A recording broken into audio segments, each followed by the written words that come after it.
राम राम किसान बंधुओं। लहसुन या प्याज में पीलापन आपकी पूरी फसल को बर्बाद कर सकता है और जब फसल ही नहीं रहेगी तो आपका उत्पादन क्या होगा। आपने काफ़ी मेहनत की है और अब फसल जो है उसमें कंद बनने शुरू हो गए हैं। ऐसे में आपकी फसल बर्बाद नहीं होनी चाहिए। तो फसलों में पीलापन क्यों आता है, क्या कारण है? मुख्य रूप से 4 ही कारण है और चारों के बारे में एक एक करके बात करूंगा।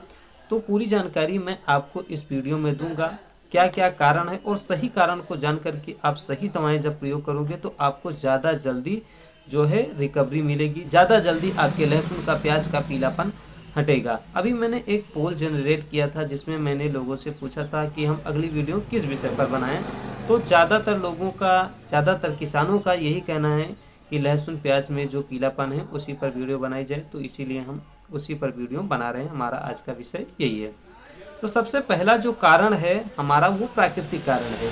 देखिए, इस समय ठंड काफ़ी ज़्यादा पड़ रही है, कोहरा भी हो रहा है, धूप निकल नहीं रही है। तापमान देखा जाए तो कभी कभी 20-21 डिग्री पहुंचता है, नहीं तो उससे कम ही रहता है। तो ऐसे में फोटोसिंथेसिस की क्रिया, जो प्रकाश संश्लेषण की क्रिया है, वो काफ़ी ज़्यादा बाधित हो रही है। इससे पौधे जो हैं वो पीले पड़ रहे हैं। तो यह पहला कारण है और इसकी वजह से जो आपकी फसल है लहसुन की, प्याज की, उसकी निचली पत्तियां पूरी तरीके से पीली पड़ रही होंगी। अच्छा, दूसरी स्थिति भी यहाँ पर बन सकती है कि आप अगर निचली पत्तियां या कोई पत्ती पीली पड़ रही है तो वहाँ पर सबसे पहले आप देखिए कि कोई थ्रिप्स तो नहीं है, वाइट थ्रिप्स है या ब्लैक थ्रिप्स। तो पत्तियों को आप पलट करके देख लीजिए, उसमें अगर थ्रिप्स की समस्या है तो वहाँ पर इंसेक्टिसाइड पड़ेगा। अगर किसी प्रकार का कोई थ्रिप्स हमें नहीं दिखाई पड़ रहा है तो ऐसे में हमें समझ जाना है कि यहाँ पर माइक्रोन्यूट्रिएंट्स की कमी है, और यह माइक्रोन्यूट्रिएंट्स की कमी के कारण हो रहा है क्योंकि जो है मौसम काफ़ी ज़्यादा प्रतिकूल चल रहा है। और दूसरे कारण की तरफ हम बढ़ते हैं तो काफ़ी ज़्यादा किसानों को देखा जाए तो उनकी जो पत्तियां हैं वो नोक से जलना शुरू होती हैं और नीचे की तरफ बढ़ती हैं। अगर नोक से जल करके और नीचे की तरफ बढ़ रही हैं तो आप जान लीजिए आपकी फसल में डाउनी मिल्ड्यू का प्रकोप हो गया है। डाउनी मिल्ड्यू से काफ़ी फसलें बर्बाद हो जाती हैं और इस बर्बादी को बचाने के लिए कौन कौन सी दवाएं प्रयोग की जाएंगी वो मैं आगे आपको बताऊंगा। दवाओं के बारे में बताने से पहले मैं आपको चौथे कारण के बारे में बता देना चाहूँगा जिसकी वजह से लहसुन या प्याज में पीलापन आ रहा है। देखिए, पत्तियों में आप कहीं कहीं देखोगे तो छोटा छोटा धब्बा पड़ रहा होगा, वो धब्बा फैल रहा होगा, उसकी वजह से पत्तियां वहीं से जो है वो सड़ जाती हैं, गिर जाती हैं, उसके बाद ऊपर नीचे सब तरफ से सूखना शुरू हो जाती हैं। अगर ऐसी समस्या आपकी फसल में दिखाई पड़ रही है तो आप समझ लीजिए पर्पल ब्लोच की आपकी शिकायत हो चुकी है। यह भी एक फंगस जनित बीमारी है जो कि काफ़ी तेज़ी से फैलती है। देखिए, जितने भी फंगस वाली बीमारियां हैं, डाउनी मिल्ड्यू है या फिर पर्पल ब्लोच है, ये सारी समस्याएं जो हैं अगर ठंड कम है, हवाएं हल्की भी चल रही हैं तो ये काफ़ी तेज़ी से फैलते हैं, क्योंकि इन चीज़ों को, इन फंगस को जिंदा रहने के लिए जो है टेम्परेचर वो काफ़ी कम चाहिए होता है। 30 डिग्री सेल्सियस से कम टेम्परेचर हो, और जितना कम होगा उतने अच्छे से ये संचार कर पाएंगे, उतनी ज़्यादा आपकी फसल को बर्बाद कर पाएंगे। तो ऐसे में आपको अगर थोड़ा भी संदेह दिख रहा है, कोई भी इन चारों में से माइक्रोन्यूट्रिएंट्स की कमी है या फिर थ्रिप्स लगे हुए हैं या फिर डाउनी मिल्ड्यू की शिकायत है या फिर पर्पल ब्लोच की शिकायत है, तो जो भी शिकायत है उसके हिसाब से आप जो है वो दवाएं प्रयोग कीजिए। देखिए, माइक्रोन्यूट्रिएंट्स की अगर कमी आपको दिख रही है तो सबसे सस्ता होगा कि एनपीके जो 18-18-18 आता है या फिर 19-19-19 आता है, उससे 1 किलोग्राम लेना है। और चिलेटेड माइक्रो जिंक, जिसमें कम से कम 5 तत्व जैसे जिंक है, मैग्नीशियम है, मैग्नीज है, फेरस है, कॉपर है, बोरान है इत्यादि मिले हुए हों, उसे आपको 250 ग्राम लेना है और 200 लीटर पानी में आपको छिड़काव कार्य कर देना है। इससे माइक्रोन्यूट्रिएंट्स जो हैं वो पूरे हो जाएंगे। जो पत्तियां सड़ रही हैं, पीली पड़ रही हैं, वो ठीक हो जाएंगी आपकी। तो और इस क्रम में एक और स्प्रे हमारा है जिसके फार्मूले को मैं आपको बता देता हूँ, जो अलग अलग आपको खरीदना है सामान और आपको इकट्ठे बनाना है। तो इसमें आपको चिलेटेड जिंक 200 ग्राम, फेरस सल्फेट 500 ग्राम, अगर चिलेटेड मिल जाता है तो 2-250 ग्राम ही ले लीजिए, नहीं मिलता है तो फेरस सल्फेट लीजिए 500 ग्राम, मैग्नीज सल्फेट 500 ग्राम, मैग्नीशियम सल्फेट 500 ग्राम, 1 किलोग्राम जो नाइट्रोजन आप बुड़काव में प्रयोग करते हैं दानेदार वाली, वही 1 किलोग्राम ले लीजिए, और बोरान 100 ग्राम। इस घोल को बना करके आप 200 लीटर पानी में छिड़काव कर दीजिए, तो इससे आपके माइक्रोन्यूट्रिएंट्स की कमी जो है वो पूरी हो जाएगी। जो माइक्रोन्यूट्रिएंट्स की वजह से ये पीलापन आ रहा है वो आपका समाप्त हो जाएगा। अब हम दूसरी तरफ बढ़ते हैं।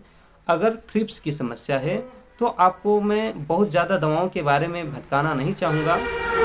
मैं आपको सीधे तौर पर बता दूं कि इमिडाक्लोपिड 17.8% ESL जो आती है उसे आप 1 से 1.5 ml पर लीटर पानी के हिसाब से प्रयोग कर लीजिए। ये बहुत ही तेज़ी से रिजल्ट देता है, तो ये सबसे बेस्ट होगा। अगर आप इसके अतिरिक्त चाहते हैं तो एसिटामिप्रिड 20% SP आता है, उसका भी प्रयोग कर सकते हैं।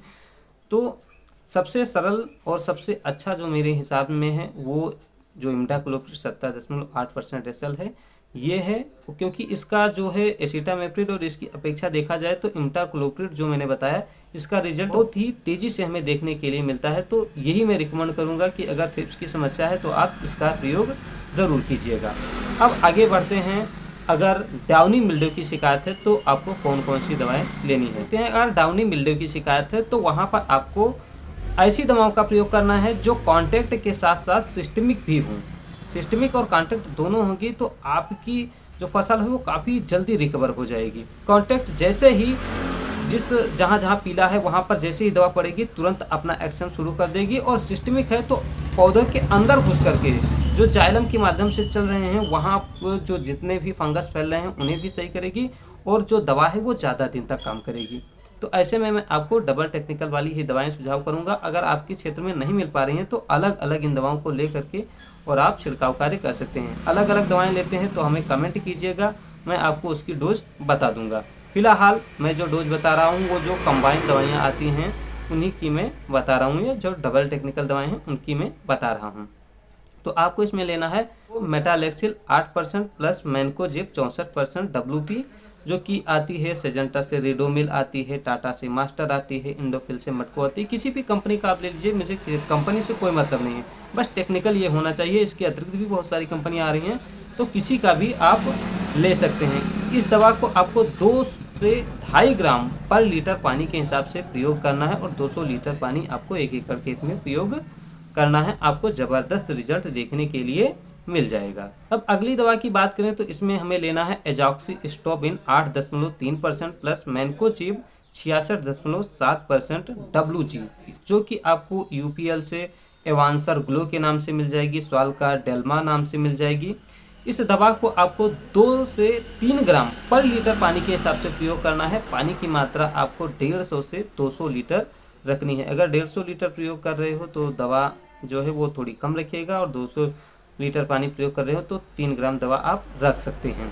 आपको बता दें इसी क्रम में अगर ये टेक्निकल नहीं मिल पा रहा है ये इस परसेंटेज में, तो इस परसेंटेज में दूसरा परसेंट आता है जिसमें एजॉक्सिस्ट्रोबिन 11.5% प्लस मैनकोजेब 30% में मिलता है, जो कि JU का अमेजन के नाम से आता है। इस प्रोडक्ट को आप यूज़ कर सकते हैं, या इस कंपनी को मैं कह रहा हूँ, फिर से कह रहा हूँ कि कंपनी का कोई फाउंडेशन नहीं है। आप जो परसेंटेज बता रहा हूँ ये दवाएं मिल जाती हैं तो आप इन्हें प्रयोग कर लीजिएगा। अगर आपकी लहसुन या प्याज में पर्पल ब्लोच की भी समस्या है, डाउनी मिल्ड्यू की भी समस्या है, तब आपको एजॉक्सिस्ट्रोबिन 18.2% प्लस डाइफेनोकोनाजोल 11.4% यस्सी फार्मूलेशन में मिलने वाली दवा, जो कि सजेंटा की एमिस्टार टॉप के नाम से आती है, उसे 1 ml पर लीटर पानी के हिसाब से आपको प्रयोग कर लेनी है। ये आपको 200 लीटर पानी में प्रयोग करनी है 1 एकड़ खेत में। तो ये जो दवा है वो लगभग 700 के आसपास मिलती है 100 ml, तो ये आपको लगभग 1400 के आसपास या 1200-1400 के आसपास मिल जाएगी। और इससे एक सस्ती दवा है और इससे काफ़ी ज़्यादा कामयाब है, उसमें ट्रिपल एक्शन फार्मूला मिल रहा है। उस टेक्निकल को भी मैं आपको बता देता हूँ, जो कि अभी सिर्फ UPL का मुझे समझ में आ रहा है कि आ रहा है। UPL का जो है वो ट्रिडिम के नाम से आता है। इसमें आपको एजॉक्सिस्ट्रोबिन 4.7% plus mancozeb 59.7% plus tebuconazole 5.6% WG के फार्मूलेशन में मिलेगा। 2 ग्राम पर लीटर पानी के हिसाब से आपको प्रयोग करना है। 200 लीटर पानी में आप इस दवा का प्रयोग कर लीजिए। काफ़ी ज़्यादा जो अन्य दवाएं हैं उनसे सबसे ज़्यादा बेहतरीन रिजल्ट मिलेगा, और यह आपको 800 से 900 रुपये में 1 एकड़ में आपके लिए प्रयोग हो जाएगी। पैसा भी आपका जो अमिस्टार टॉप है उसकी अपेक्षा कम लगेगा। तो उम्मीद करता हूँ ये जानकारी आपके लिए काफ़ी ज़्यादा अच्छी रहेगी, और अगर आप किसी टेक्निकल को अलग से चाहते हैं तो उसके बारे में कमेंट कीजिए, मैं आपको ज़रूर वीडियो बना करके बताऊँगा। तो मिलता हूँ अगली वीडियो में और जानकारी के साथ। जय हिंद, राम राम।